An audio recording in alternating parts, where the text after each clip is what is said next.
Find the compound interest on rupees 1 lakh at 10% per annum for 2 years compounded annually.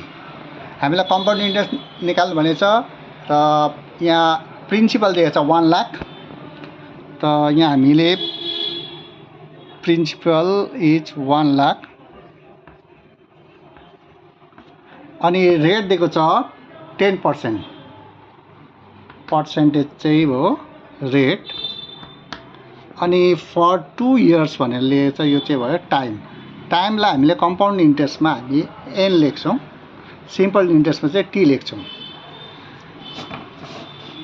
त compound interest निकाल्नभन्दा अगाडि पहिला हामीलाई amount निकाल्नुपर्छ, किनभने हामीलाई कम्पाउन्ड इन्ट्रेस्टमा चाहिँ एमाउन्टको फर्मुला चाहिँ सबैभन्दा सजिलो हुन्छ।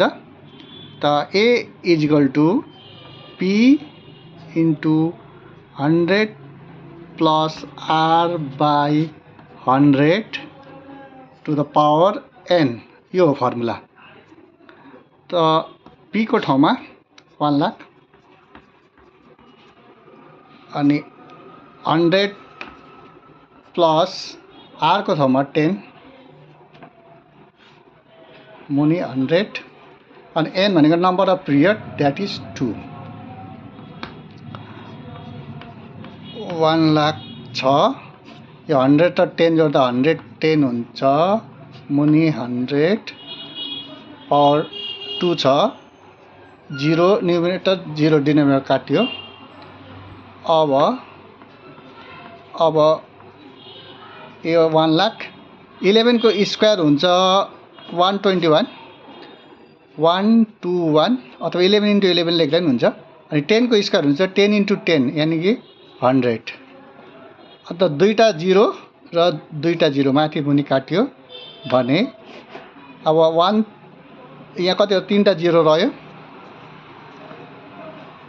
1 इन्टु 1 टु 1 1 टु 1 यानि कि 3टा 0 नि 3टा 0 हजुर 1,21,000 भयो टोटल एमाउन्ट चाहिँ। हामीलाई निकाल्नु छ कम्पाउन्ड इन्ट्रेस्ट भनेको चाहिँ एमाउन्टबाट प्रिन्सिपल घटाइदियो भने इन्ट्रेस्ट पाइहाल्छौँ।